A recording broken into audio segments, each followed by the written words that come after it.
दोस्तों, जो काम पूरी पाकिस्तान मीडिया और वहाँ की पूरी प्रोपेगेंडा मशीन एक महीने में नहीं कर पाई थी, वही काम राहुल गांधी ने सिर्फ 15 सेकंड में कर दिया। जी हाँ, 3 जून को भोपाल में एक ऐसा बयान दिया जिसमें पूरे पाकिस्तान मीडिया ने लपक लिया। राहुल गांधी ने एक प्रोग्राम में कहा कि अमेरिका के राष्ट्रपति डोनाल्ड ट्रंप को फोन आया और वो बोले नरेंद्र सरेंडर, और इसके जवाब में प्रधानमंत्री का जवाब जी हुजूर।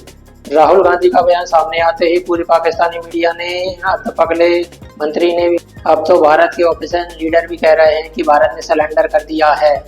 राहुल जी के इन बयान पे लोगों को बहुत ऐतराज है। आप ऐसा कैसे बोल सकते हैं कि भारत के पीएम ने सरेंडर कर दिया है? क्या प्रधानमंत्री खुद तलवार लेके, भाला लेके बॉर्डर पे गए थे लड़ने के लिए, और आप ये कैसे कह सकते हैं कि भारत ने सरेंडर कर दिया? और अगर आप ऐसा कह रहे हो तो फिर आप भारत की सेना का अपमान कर रहे हो। और भारत और चाइना का जो इतने विदेशी अखबारों में जो एजेंडा चल रहा है, नैरेटिव से भारत लड़ रहा है, जहाँ तक कि भारत सरकार नैरेटिव वॉर को अपना पूरा डेलीगेशन विदेशों में भेजा गया है। ऐसे टाइम में ऑपरेशन ऐसी बातें क्यों कर रहे हैं जो अपने ही देश के खिलाफ चली जाए? आप जरा सोच के देखिए। शशि थरूर और बाकी नेता एक हफ्ते से दुनिया भर के घूम घूम कर ये बता रहे हैं कि 22 अप्रैल को भारत ने हमला किया। इस हमले की वजह से हमने 9 आतंकी ठिकानों पे हमले किए, और पाकिस्तान नहीं माना तो हमें भी उनके एयरबेस पे हमला करना पड़ा, और ये उनके सबूत रहे। ऑपरेशन सिंदूर में ये सक्सेस मिली है। किसी टाइम राहुल गांधी बोल देते हैं कि भारत के पीएम ने सरेंडर कर दिया है। आप तो सोचिए दुनिया से टाइम में क्या सोचेगी। आज पाकिस्तानी नेता इन्हीं राहुल गांधी के बयान सुनवा रहे हैं, और पाकिस्तानी चैनल भी इस बयान को चला के अपने मूर्ख जनता को कन्विंस कर रहे हैं कि देखो भारत अब से 3 दिन की लड़ाई में हार गया, और ये भारत अब निंदा भी कबूल कर रहे हैं। अपने ही लोगों की वजह से, पाकिस्तान की वजह से 3 दिन की लड़ाई में अपना दुनिया हमें हारा हुआ मान रही है। आज की तारीख में असली लड़ाई जीतने से भी नेगेटिव बहुत जीतना। हकीकत चाहे जो भी हो, लेकिन दुनिया उसी को मानेगी जो सच है, जो आप बोल रहे हो। लेकिन ये होगा कैसे? इस भारत ने हमें घर में उसके मारा, पाकिस्तान बोल रहा है कि दुनिया ये नहीं सुन रही कि ये ऐसा क्यों किया भारत ने। दुनिया ये देखा है कि भारत के एयरबेस पे हमला किया, वो दुनिया ये नहीं समझ पा रही है कि पाकिस्तान ने मिसाइलें और ड्रोन दागकर हमारे शहरों पर हमला कोशिश की, और जब पाकिस्तान नहीं माना तो उसे रोकने के लिए हमें उनके एयरबेस को तबाह करना पड़ा, जहाँ से ये हमले हो रहे थे। अब हुआ ये कि असली लड़ाई 3-4 दिन में खत्म हो गई थी। उसके बाद और एक असली लड़ाई शुरू हुई। इसी लड़ाई के नैरेटिव कहते हैं, मतलब दोनों देश को बताएं कि हुआ क्या था। जो फ्रांस या अमेरिका में नहीं पता होता है कि पहलगाम में जो 26 हिंदू टूरिस्टों को मारा गया, उन्हें मारने से पहले उनसे धर्म पूछा गया, क्योंकि ज्यादातर वेस्टर्न यूनियन तो ये चाह रहा है कि पहलगाम में एक गनमैन ने टूरिस्ट को मारा, और यही असली बदमाशी है। ये वेस्टर्न मीडिया आतंकवादी को गनमैन लिख देता है तो गनमैन बोलकर उसे छोटा मोटा क्रिमिनल बता देते हैं। वेस्टर्न मीडिया जब ये नहीं लिखता कि जो मारे गए हैं उन्हें मारने से पहले धर्म पूछा गया, कलमा नहीं पढ़ पाया तब मारा गया, तो वो रिलीज के लिए नॉर्मल क्लेम बताकर लिखते हैं, और यहीं पर उस क्राइम को कम कर देते हैं।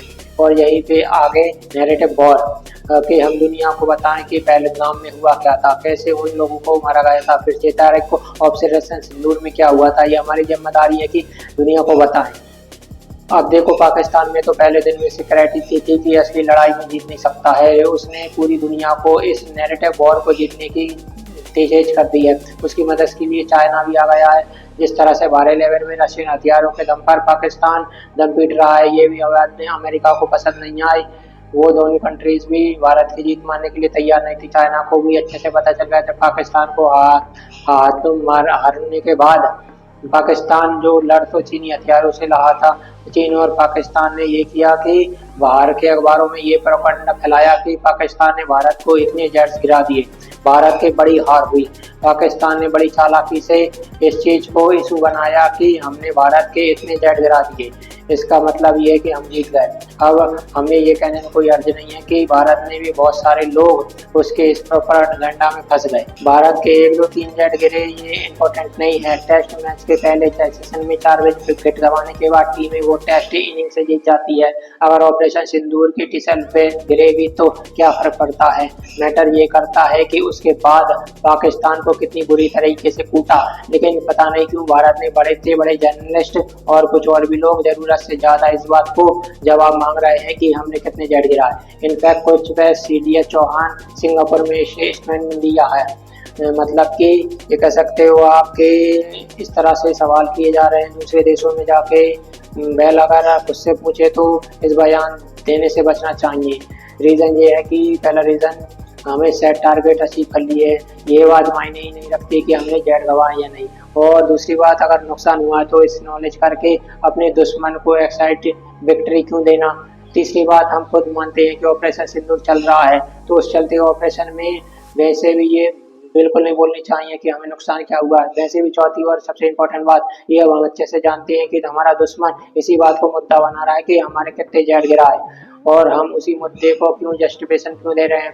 क्योंकि भारत के पाकिस्तानी अड्डे पे एयरवेस्ट तबाह किए तो हमने उसके सैटेलाइट से सबूत दिए कि नहीं दिए। अगर उसी तरह पाकिस्तान अपने विक्ट्री क्लेम कर रहा है तो उसे उसके सबूत देने चाहिए। हम क्यों उसके बारे में बोल रहे हैं, मतलब ये कह सकते हो आप कि पता नहीं कि कुछ बेसिक बातें यहाँ के लोगों को समझ नहीं आती। उसी तरह राहुल गांधी जब ये बोलता है कि भारत ने सरेंडर कर दिया है, तो क्या उसे ये नहीं पता कि इस वक्त का क्या मतलब होगा।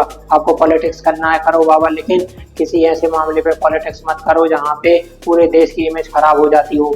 अगर आप अपने PM को सरेंडर कर दिया ये बोल रहे हो, तो आप ये बोल रहे हो कि मतलब कि हमारी आर्मी ने सरेंडर कर दिया है। ये आप बोल रहे हो कोई ऐसा कंट्री हमारे पाकिस्तान से हार गई।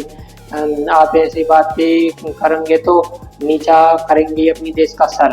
अब देश के पाकिस्तान चीन की ताकत है, बाइस्ट मीडिया है, भारत में उनके यार हैं, भारत में उनके पाकिस्तान की सॉफ्ट इमेज दिखाने वाले यूट्यूबर हैं, भारत में उनके जिहादी हमदर्द हैं, और दूसरी तरफ अपने भारत के अपने लोग, कुछ नेता लोग अपने पॉलिटिक्स फायदे के लिए देश को नीचा दिखा रहे हैं। ये नैरेटिव वॉर हम कैसे जीत पाएंगे। आज के टाइम में असली विजेता असली विनर उसे ही माना जाता है जो असली वॉर हारने के बाद भी नैरेटिव वॉर जीत जाए। बाकी दोस्त अपने कमेंट करके बताइए, युद्ध के टाइम में या वॉर जैसे हालात में किसी आदमी को ऐसे बयान देनी चाहिए जैसे राहुल जी ने दिए।